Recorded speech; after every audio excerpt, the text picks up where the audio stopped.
Hi everyone, Joshua Kirk here with you once again, and now it's time for one of my first year-end lists for 2020, this truly very chaotic year, the top 50 albums of 2020. As I said earlier, 2020 has been a pretty bad year. However, I will say, in terms of the music that came out, it did have a lot of great stuff to offer, to at least help me get through this year. Some of these albums will come off as pretty familiar to you. Others will definitely come off as very unfamiliar. But if you haven't checked out some of these albums, please do, because I do want to give some of them a recommendation. And without further ado, let's just get right to it. To kick it all off at number 50, we have the experimental pop record The Ascension by Sufjan Stevens. At 49, we have the genre-bending Americana album Rock Bottom Rhapsody by Pokey LaFarge. At number 48, we have the second Taylor Swift album of 2020, Evermore. I personally liked this record a little more than Folklore, even though that album is also recommended from me. At 47, we have Marlowe 2, the second collaboration between LaFarge and Solemn Brigham. Great underground hip-hop record. 46, it is Thundercat with It Is What It Is. Really one of the best things that the bassist and singer-songwriter has ever done. At number 45, we have Ashley Ray with Pauline. NPR introduced me to this record. Glad they did. It's one of the most promising indie country albums of the year. At 44, it is Welcome to Conceptual Beach by Young Jesus, and Uproxx introduced me to this record. Glad they did. It is one of the more progressive and arguably more interesting indie rock albums of the year. 43, it is Young Nudy with Anyways, probably my trap rap record of the year. 42, it is the genre-bending and even genre-defying pop record that is Room for the Moon by Kate MV. And then at 41, it is Lamentations by American Aquarium. Americana with some really strong songwriting and a pretty potent political message too. 40, we have Ferreira with Purple Moonlight Pages, one of the most linguistic and downright beautiful jazz rap albums of the year. 39, it is Suddenly from Caribou. Dan Snaith has come through with a very heartfelt and creative indie-tronic record. 38, it is the always awesome Jason Isbell and the 400 Unit with Reunions.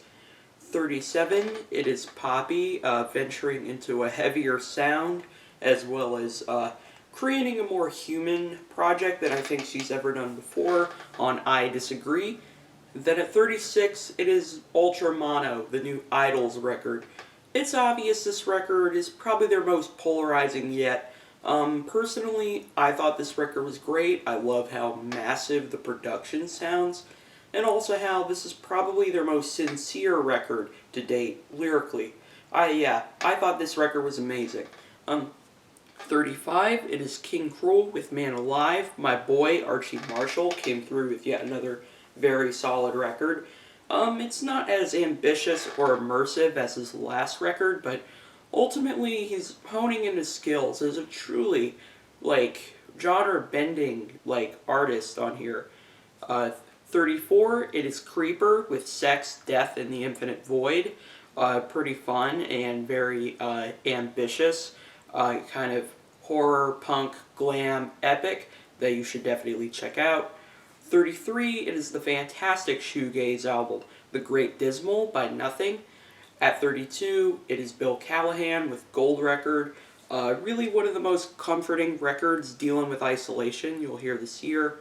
At 31, it is Gabriel Garzon-Montano with Aguita, another album that NPR introduced me to. He is one of the most versatile and kind of genre-defying performers in underground music right now in terms of mixing some R&B, some art pop, and jazz, and a whole lot more on here. 30, another album that's kind of in that same vein, is the self-titled Lianne Havas album. My introduction to her, definitely a great one. Beautifully arranged, great songwriting, incredibly dense R&B record.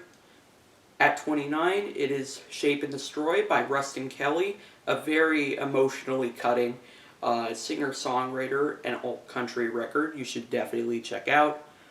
28, it is Freddie Gibbs, the GOAT, teaming up with The Alchemist for a series of very tight and beautiful jazz rap bangers on Alfredo. At 27, it is Run the Jewels with RTJ4. This album topped a lot of year-end lists. I don't have much to say about it other than it's Run the Jewels. You should check it out. It goes hard. And then at 26, we have Brownsville rapper Ka, filtering his stories through biblical passages on Descendants of Cain. At number 25, we're going into the top 25 range now. An artist that Anthony Fantano introduced me to, glad he did, and that is the album Little Dominique's Nosebleed from the Koreatown Oddity. Really one of the most heady and immersive, like, hip-hop experiences I've had this year. At 24, we have Miss Columbia from Lido Pimienta. Just a very wonderful record. She definitely is one of the most promising and most forward-thinking artists who's basically taking her indigenous roots and sort of filtering it through some really dense and very catchy art pop and indie music. She definitely is something special, and this record really shows it. 23, we have one of the most promising voices in pop right now, Rina Sawayama, with her self-titled debut. Just great songwriting. The hooks are incredible, just tight as hell. It's definitely one of the most well-produced and like easy to revisit pop records. She's just awesome. 22, it is pop punk prince Jeff Rosenstock with No Dream. Definitely a huge step up from his last record, Post, which, you know, since I reviewed it back in 2018, has kind of fallen off in terms of my enjoyment of it, but this album, though, is just banger after banger. It's got, and definitely one of the more intense albums in Jeff's catalog. Not just sonically, but lyrically. You could tell he was just completely burnt out while writing this record. And also the transitions are just very seamless and cool as usual. At 21, we have Deftones with their new record, Ohms. One of my favorite hard rock records of the year. Just incredibly well produced. Also a record that comes together pretty seamlessly in terms of its flow. Just another really strong record from one of the most influential groups in alternative metal. 20, we have Charlie XCX putting together an entire record in quarantine with How I'm Feeling Now. In my opinion, the best thing she's ever done. Incredibly catchy and fun, and also very introspective in how it's kind of a snapshot of how basically most of us were feeling during the first couple of months of the pandemic. And I think this record very much solidifies Charlie as the reason hyperpop is definitely a huge trend in 2020.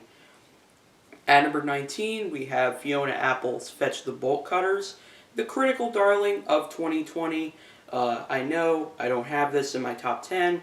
It's not my favorite record of the year. A couple of tracks here and there didn't really work for me, but majority of it, though, I think is some of Fiona's most raw and most sort of uncomfortably personal writing to date. I mean, this record definitely is a crowning achievement for 2020. I just hope that we don't have to wait another 8 years for a Fiona Apple record, because she continues to just be arguably one of the greatest songwriters really of all time on here. At 18, we have Arm & Hammer's new record, Shrines. Billy Woods and Elucid come through with another very heady record. Definitely not their most direct, even if it is their most melodic. Melodic, to me it is at least. Uh, but it definitely is a record that very much reflects on the political hellscape of this year, I think, pretty well. And also, the award for Best Album Cover of 2020 goes to Arm & Hammer. Moving on.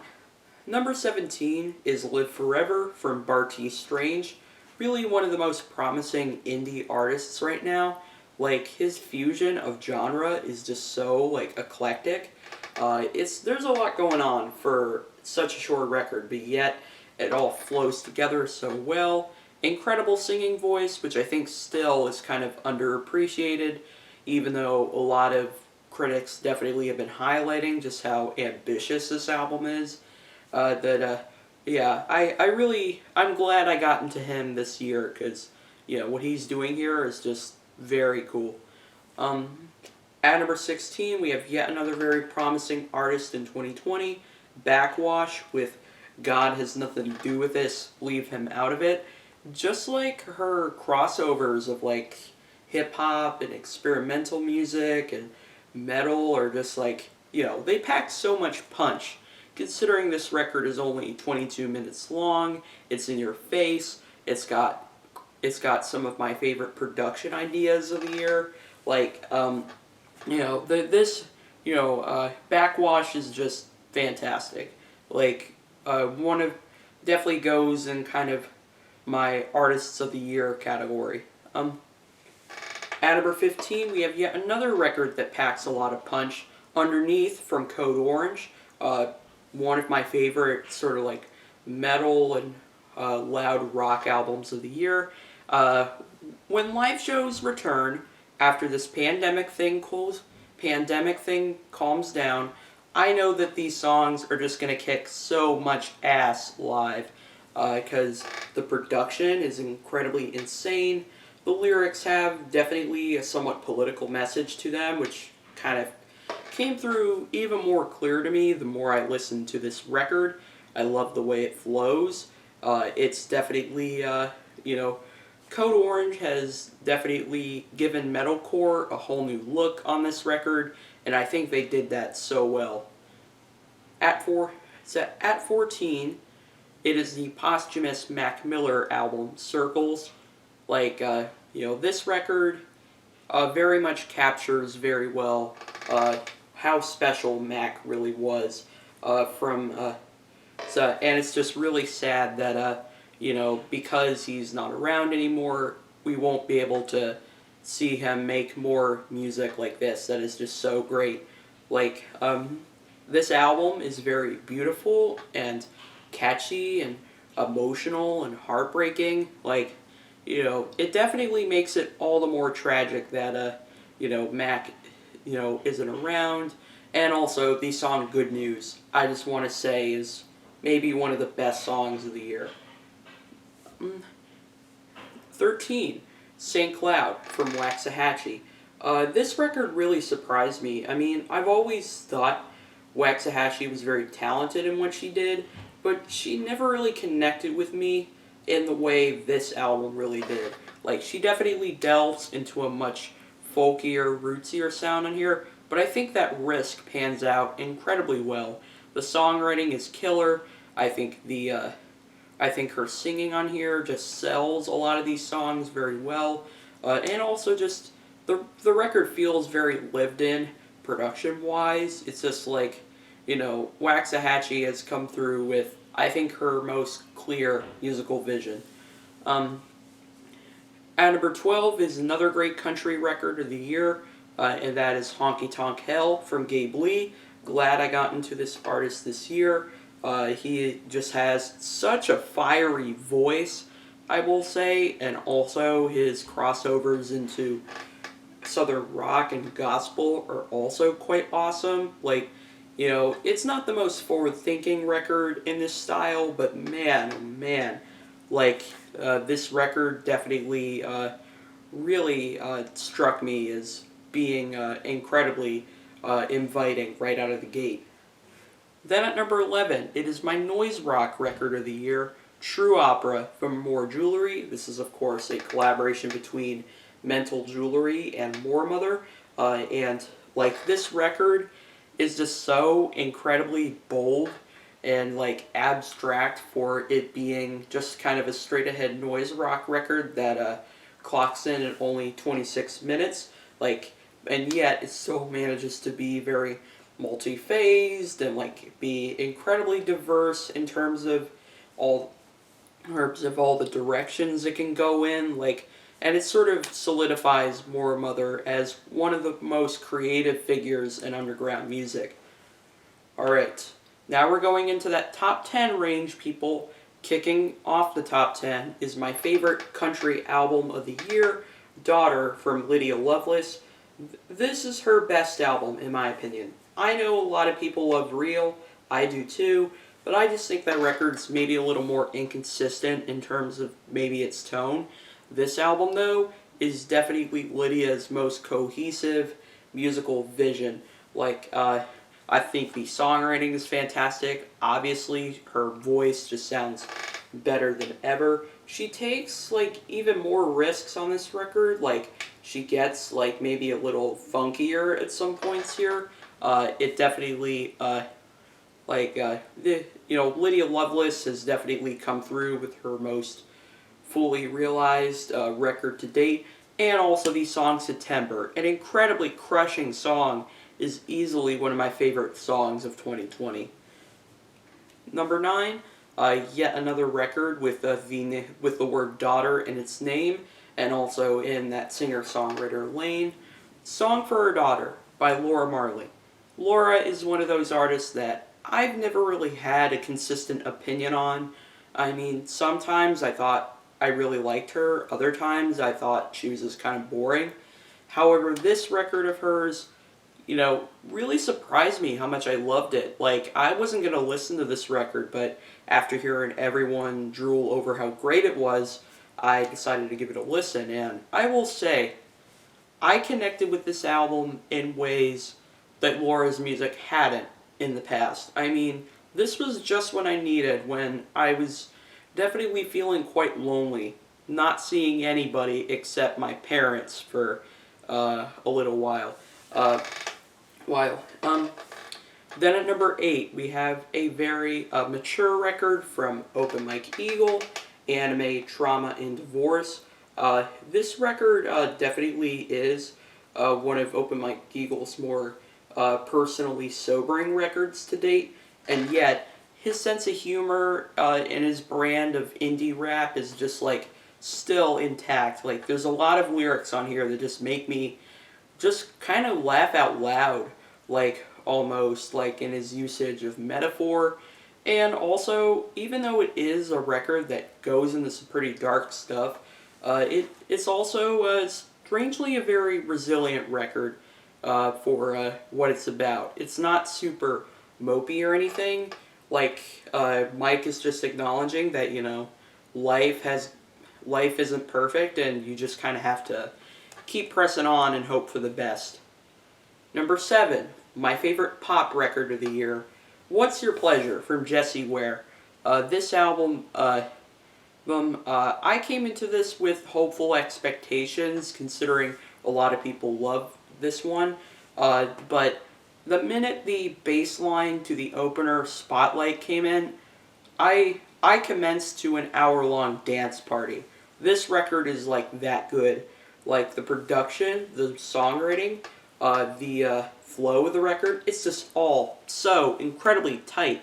Like, this record definitely is probably one of the more fun records I've listened to this year, and I needed that in 2020. Number 6, another album. Probably the most calming record I've heard this year is the album Windswept A Dawn from Ichiko Aoba. This record is just a very serene, like, very beautiful chamber folk record that just kind of, I literally had to take a moment the first time I heard this, because I was just not ready for just how undeniably gorgeous this record really is. And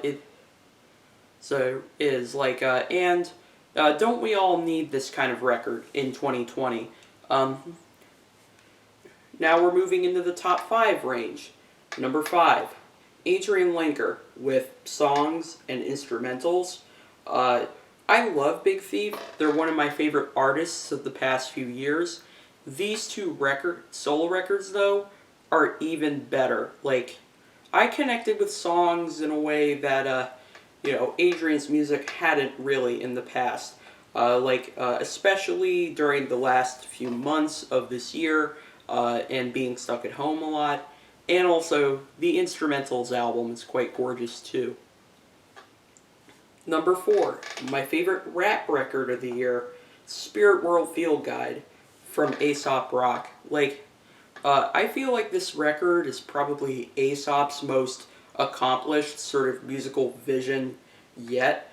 I mean, he's not necessarily trying anything radically new on this album, but he still has the ability to really make songs about pretty, terrible kind of shitty situations just sound so poetic and verbose. The record is a little long, and a couple of interludes could have been left off, I think, but overall, this record just really proves that Aesop is still relevant as one of the most creative figures in all of hip-hop, at least from a lyrical standpoint.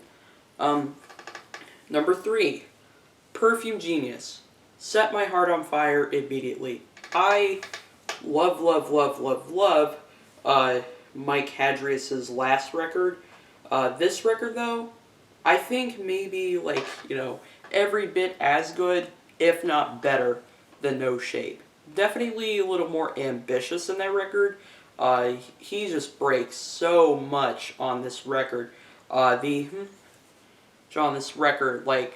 His vocals, as usual, are incredibly, chilling, and also the arrangements on here throughout are just nothing short of forward-thinking and beautiful. It's a beautiful, it feels like Mike, with each and every record, manages to get more and more ambitious, and I think this record very much shows that skill incredibly well. Number 2, this album is Brave Faces Everyone from Spanish Love Songs, my pop-punk or rock record of the year. This album, this is one of those records I don't really listen to that often, because it's kind of an uncomfortable album to listen to, but when I do, I feel this range of emotions that, I can't really explain, and this is one of those records that, because it came out before the pandemic hit, it hit hard before COVID, but once COVID, ravaged the country, it just became a little more, intense. And I also do want to highlight that this band's frontman, Dylan Slocum, is just, one of the strongest frontmen I've heard in an emo revivalist group in a while. Just, so powerful in his performance, and also just a really strong gift for songwriting. Obviously, the performances are killer, and the production is fantastic. This album is really something special, and it hit me in a way that I just would have never guessed it would. But, not quite my album of the year. My album of the year is an album that I connected with on an emotional level more than anything else this year.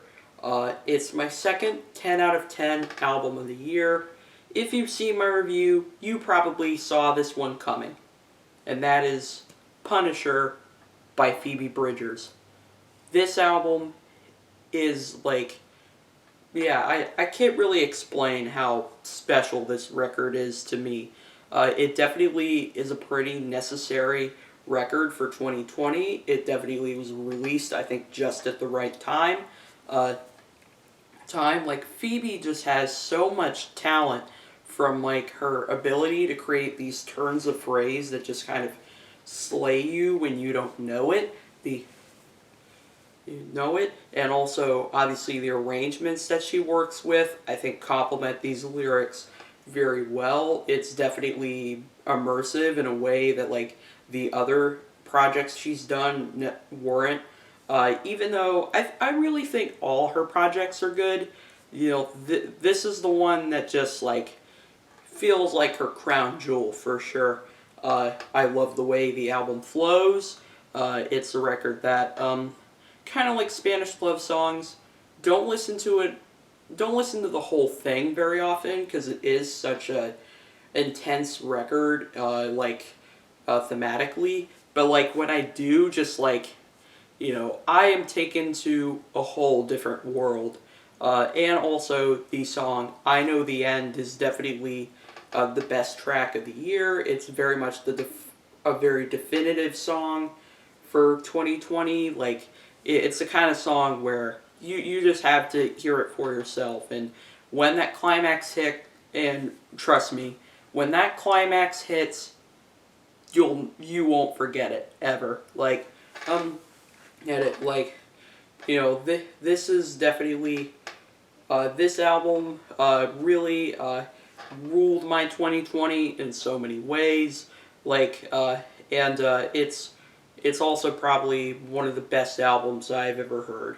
Dare I say it? Like, thank you, Phoebe Bridgers, for delivering the album of 2020. Like, I can't really explain just how this album, very much got me through just this truly, like, awful year. And those are my top 50 albums of 2020. So I hope you all enjoyed this journey. I've taken you through my favorite albums of the year. Definitely check out some of these records if you haven't. Obviously, there's probably some records in here that I've talked about that you all have probably heard. And I hope we have a much better year in 2021. But whatever happens, we're still gonna have a lot of great music coming out. I definitely think. Hope you all enjoyed this video, and I'll see you for my next list video, which is gonna be my honorable mentions of 2020.